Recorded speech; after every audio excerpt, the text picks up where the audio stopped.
I'm Mariana Cordier. Welcome to Montgomery Week in Review.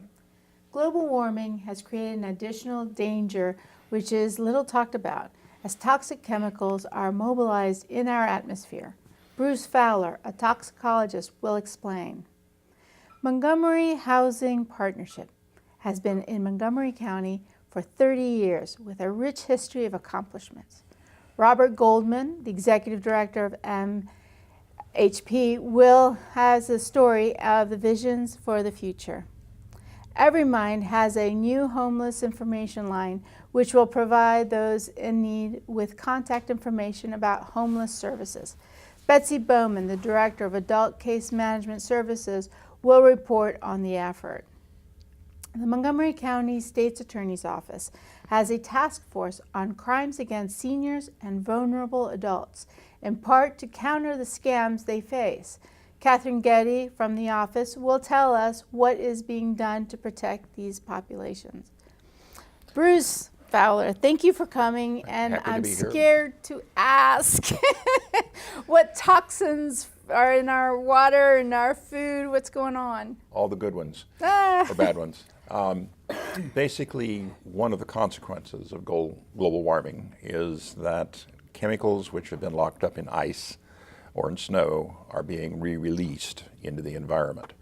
And some of these are very significant. DDT would be the classic example, which was first introduced in the 1940s to combat malaria. It's a persistent organic pollutant which doesn't break down, or it has a metabolite that doesn't break down. And it is, among other things, increasingly recognized as what's called an endocrine disruptor. This means a chemical which can interfere with the normal function of the endocrine system. So we're talking about our hormones, like our estrogen, our testosterone, the hormones. I'm not a doctor, so I don't know, but the thyroid, all those things that affect us or help us be who we are? Yeah, well, there's that, but in the case of some of these, they're what are called obesogens, which means that these are chemicals that interfere with the normal metabolism of fat or the normal way our bodies handle lipids, such that you can accumulate obesity as a function of a chemical disruption. That's the bottom line to it. But there are other chemicals. There's a group called the so-called Dirty Dozen, which include DDT, but it also has a number of other pesticides and plasticizers. And these are persistent, they don't go away. So these were things that somehow, whether we burned it or whatever, it's in the atmosphere, and then it gets into our water or ice or whatever because it's brought down by rain and all of that. Rain and snow, or something called dry deposition, which is attached to particles in the atmosphere and then falls out. But what can happen, or what does happen, is that some fraction of this will get into fish, let's say, or wildlife, or things that we eat.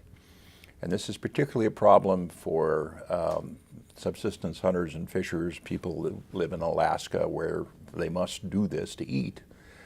And so the Arctic is more heavily impacted than we here in the... So what diseases or what's the impact that we're going to start to see in... Well, obesity would be one of them. Right. Okay, these are not trivial public health matters. And the question is it, do you become obese because you're a couch potato and didn't exercise, or is there another player at the table that wasn't recognized that is interfering with your normal ability to lose weight or regulate your weight? Is there anything that preventive that anyone can do? It doesn't sound like it. I hate to say this. I mean, we're pretty far down the tracks already. But best we can do probably is to do everything possible to attenuate, reduce these emissions. Don't make it any worse. I should also mention metals, things like mercury, methylmercury, same thing, that these will get into foodstuffs and or lead and things like that that can interfere with, say, someone's neurologic functioning, let's put it that way. So are there medical things that, you're saying that there's nothing we can do from the global warming standpoint, but is there something that can be done from the medical standpoint to prevent, offset whatever these toxins will create? Well, you can try to deal with them, but it would be better not to have the problem in Obviously, the first place, yes. you know. So the best thing is to try to reduce the release of chemicals into the atmosphere. And a number of these things, things like coal-fired power plants, for example, are heavy emitters, but also things like municipal incinerators, that the plastics and the other things that get wind up in those incinerators and get released into the atmosphere will eventually come back. And so we have not only the generations that are here on the planet right now, but the ones that are yet to come who will be exposed to these things, because they don't go away really. Wait, is anyone trying to study or focusing on what to do with the scenario of it's coming back into our system in about a minute? Can you tell us what, if anything, is anyone looking at to see what we can do about it? You bet. Actually, the people in Europe are much more on this than we here in the United States. They have something called REACH, which is an acronym for registration and release and handling of chemicals before it can go into commerce. So they're trying to ratchet it down, but I mean, we have our work cut out for us. So it isn't, and I mean, there's something called the Stockholm Convention, which is where a bunch of people from around the world got together, and I think it's 2001, and talked about this and said, well, now we need to do something. So that's where. Well, good. So at least there's somebody in the world looking. We're aware of the problem, yes. Okay, awesome. Well, on that sad note, Okay, sorry to be that way. Back and tell us some good news in the future. Well, thank you. Robert Goldman, thank you for coming. Sure, thanks for having me. I messed up the acronym. It's MHP. No, you right. got it right. And okay. we've been around for 30 years. People still don't quite get our acronym right, but oftentimes think we're part of the county. But back in 1989, there were a group of sort of housing activists, Peg McRoy, Bill Murray, Lon Dring, who came together and eventually recruited Norman Christeller, who was a council member and former head of the planning board, who was very committed to the notion of affordable housing in Montgomery County.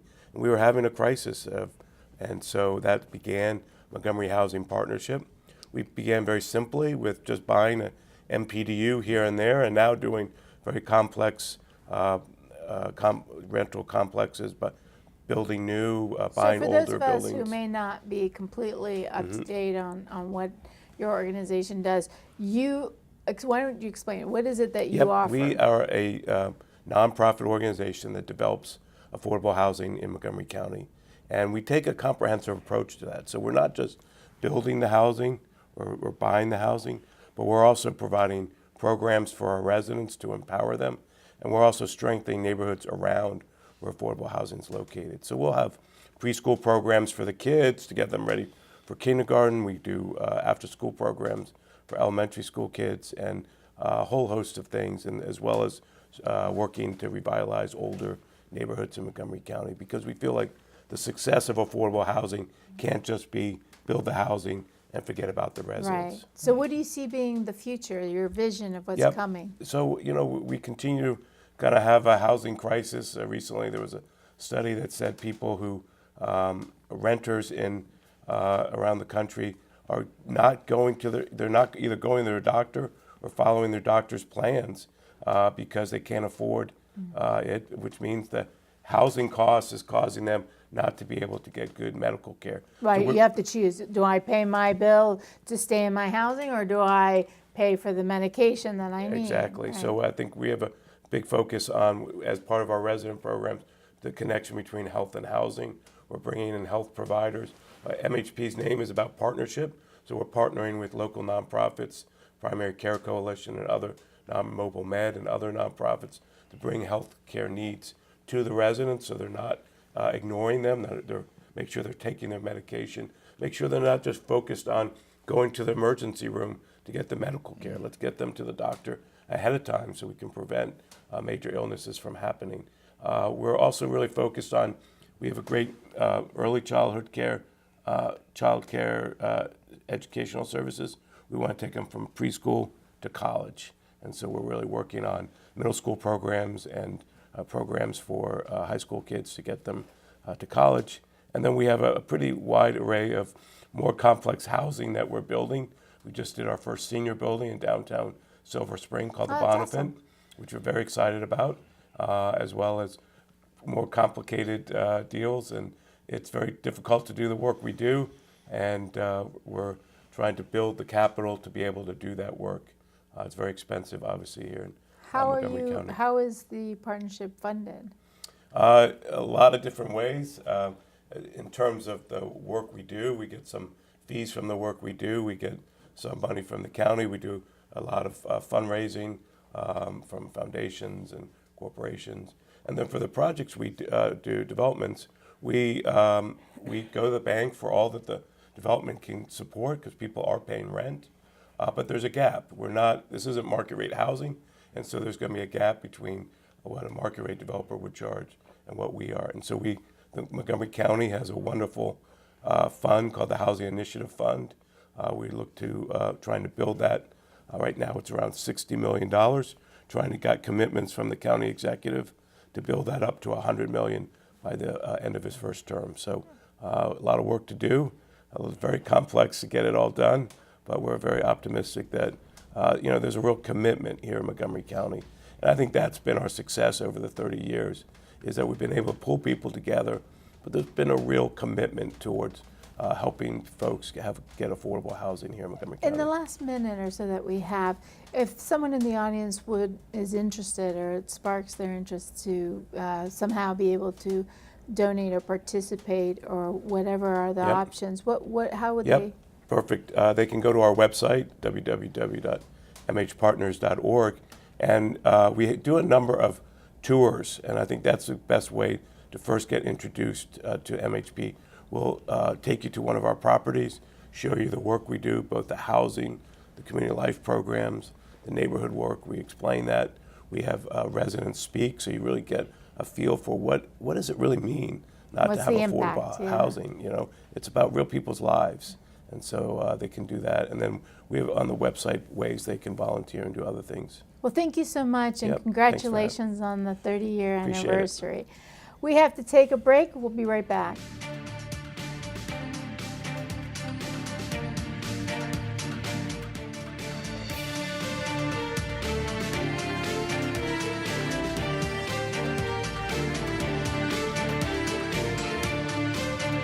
And we're back. Welcome back to the show, Betsy. Thank you. So there's a new hotline. There is, yep. EveryMind, in partnership with the county, has started the homeless information line. And so it definitely was a collaboration in getting it started, but EveryMind is the host for it, the one training on it, answering the phones, that sort of a thing. So that's fantastic. So anyone who finds themselves abruptly in a homeless situation, or someone who has been suffering from homelessness for a while, they can call the 1-800 number. Well, it's not a 1-800 number, It's but not yes, a- it's not a okay, so- 1-800 number. It's a local number. It's a local number. Yep. It's 240-90-SCOUT is a quick acronym to remember it, but it's 240, I don't have it memorized yet, but 907-2688. And it's an information line. So the entire point was that we were getting feedback, and so EveryMind also runs one of the providers for the homeless street outreach. And so we get calls a lot with everything from not homeless to maybe homeless to just housing issues. And other providers were reporting the same thing. And so the county really wanted to try to get a number that can be the point of contact to where do I navigate this system, right? So someone who's facing any kind of housing crisis, it's really confusing to know where to go, who to call, where do I even start? And it can be really overwhelming. And a lot of the feedback was, well, I would call here and that wasn't right, or I'd call here and I need this, or I'd call here. And for someone living in our county that's experiencing a crisis, that's not what we want their experience to be. No, they're already suffering a crisis, probably emotionally, mentally. Exactly, and how stressful is that, Yeah. right? And so hopefully this line, it is an information line, but hopefully it is I can call, I can get that direct number, I'm looking for this, they can connect me with that, I can then follow up. And someone could call back. You know, I mean, so the information line is really looking to try to be that point of contact for this is what I'm experiencing, where do I go, rather than someone having to try to do a Google search on their own or call 17 agencies on their own. Right. So it's really supposed to be that one number, that one contact. They can call that and get where they need to be, hopefully very smoothly. So how does that relate to 311? So it 311 has a lot of that information, but in any system, you're sort of asking them to be then the experts, and that's not always happening. So with 311, you may get a number, but it may still not be the right number. So with this being for Montgomery County, I actually did the training myself to the call specialists. I work within the continuum. I run homeless street outreach. You're going to get hopefully a much more concise or direct answer. Right. So will 311 now connect you over to the? You may still get an answer, but the county publication did go out very wide. So Okay. if it was something more direct, maybe they would tell them to call the homeless information line. The county put it out on all their marketing media. EveryMind has promoted it, the other providers.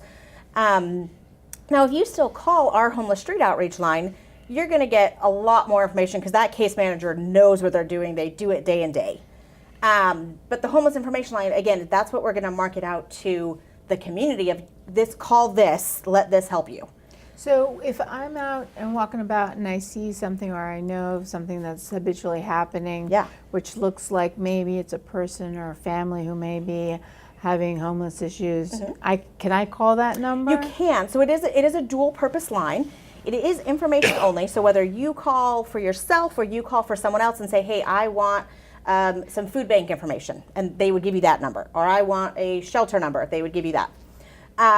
But you could also call and say, you know, I've been witnessing an encampment, right? Or I want to report someone that is staying here with multiple bags, that type of thing. So it's the tips will also get followed up on. And so we're reviewing all of the calls that come in, but the tip specifically that wasn't looking for a number, right? They were reporting someone, the tip would be forwarded then to the correct outreach provider to follow up on that. Now, this line is not emergency response. It is not paramedics. It is not EMS. It is not transportation. You know, as outreach providers, we really do pride ourselves on our work. And so for my provider, for the other providers that do outreach work, but it's a community effort, right? I will not stand and say we know every single homeless person in Montgomery County. That's not a viable response. But we do try our best. But so a community tip that comes in and says, hey, there's someone in this location, and I would give that to our outreach team. My outreach team, so far, for every tip that has come in, we've gone, yep, that's this person. Or we're aware of that, or we've already outreached that, or whatever it is, but the tip will be followed up on. Gotcha. Well, in the last 15 seconds, what is the main thing you want the audience to know about this hotline? The one thing that I would like to communicate is just that it's there and it's available. But it doesn't create any new resources. And so I think that some people already in the system are calling it, trying to get more.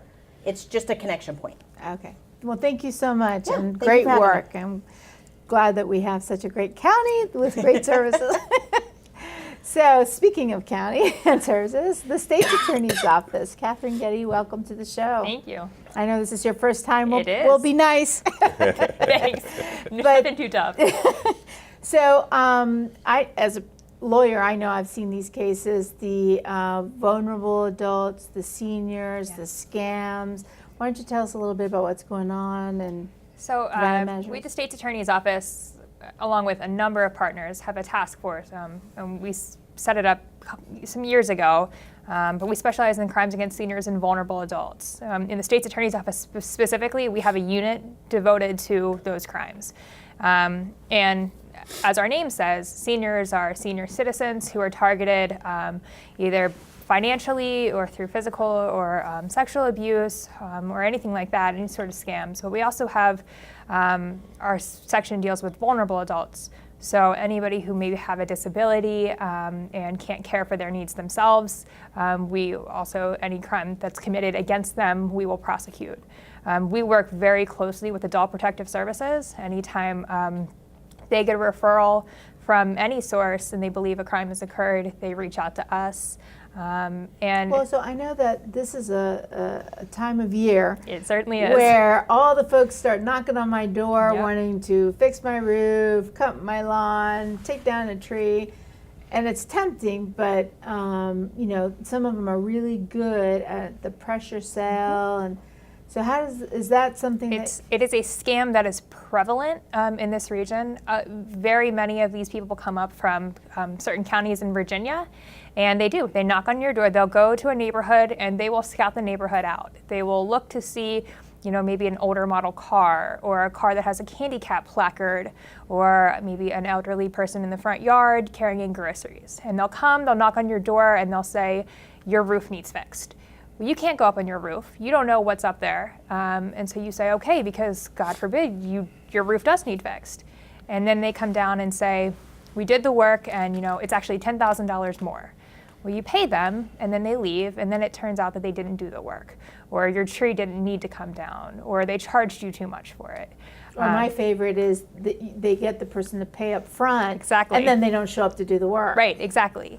Unfortunately, we get, starting in the spring through the fall, we get those scams all the time. And, you know, we were just talking about the homeless population. Obviously, Montgomery County has a very wealthy population too. And these people will go target them. That was the new, you know, I just myself bought a camera doorbell. Is that helping with the situation? It is, yes. So a lot of times what happens is maybe these people will show up once or twice, and you'll never see them again. And maybe they give a real name or maybe they give a fake name. But with doorbell cameras or security cameras in your houses, we then have photographs of these people. And to be perfectly honest with you, we know a lot of them.